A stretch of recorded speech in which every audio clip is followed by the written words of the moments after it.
കത്തിയ മനുഷ്യക്കടലിനിടയിലേക്ക് വരിവരിയായി ആംബുലൻസുകൾ കടന്നു വന്നു. വാൽപ്പാറയിലെ ചുരത്തിൽ ജീവൻ പൊലിഞ്ഞ പ്രിയപ്പെട്ടവർക്ക് ആദ്യം വിട ചൊല്ലിയത് പാങ്ങ് GLP സ്കൂളിലെ കുരുന്നുകളാണ്.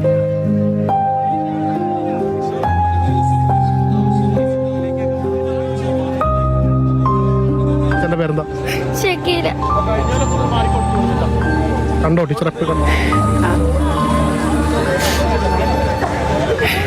പിന്നീട് രക്ഷിതാക്കൾ, പിന്നാലെ നാനാതുറയിൽ നിന്ന് എത്തിയവർ. പ്രിയപ്പെട്ട ടീച്ചറായിരുന്നു. പഠിപ്പിക്കാനും സ്നേഹിക്കാനും ഒക്കെ പറ്റിയ ടീച്ചർമാർ.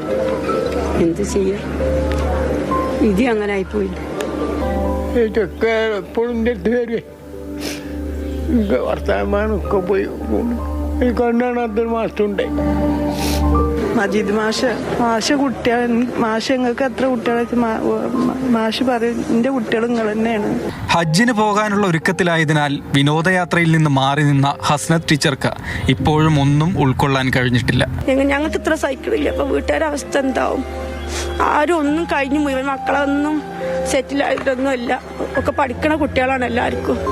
ഒരു ടീം ഒന്നായിട്ടാണ് നഷ്ടപ്പെട്ടത്. നമുക്ക് ഒരു സ്കൂളിലാണെങ്കിൽ ഒരു ടീച്ചർ ഒഴികെ ബാക്കി എല്ലാവരും നമ്മെ വിട്ടുപോയി.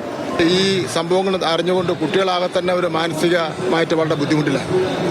അപ്പോൾ കുട്ടികൾക്ക് മാനസികമായിട്ടുള്ള ബുദ്ധിമുട്ട് ഇല്ലാതിരിക്കുന്നതിന് വേണ്ടിയുള്ള കാര്യങ്ങൾ ചെയ്യുന്നതിനെ സംബന്ധിച്ചിടത്തോളം ചെയ്യുന്നതാണ്.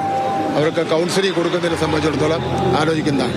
ഹയർ സെക്കൻഡറി സ്കൂളിലെ പൊതുദർശനത്തിന് ശേഷം ഓരോരുത്തരും ഒരിക്കൽ കൂടി വീടുകളിലേക്ക്.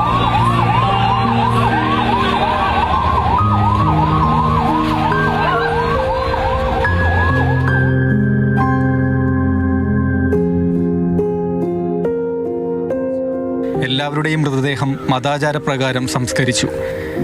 ഇന്ന് പാങ്ങ് GLP സ്കൂൾ പരിസരത്തേക്ക് അധികമാരും എത്തിയില്ല.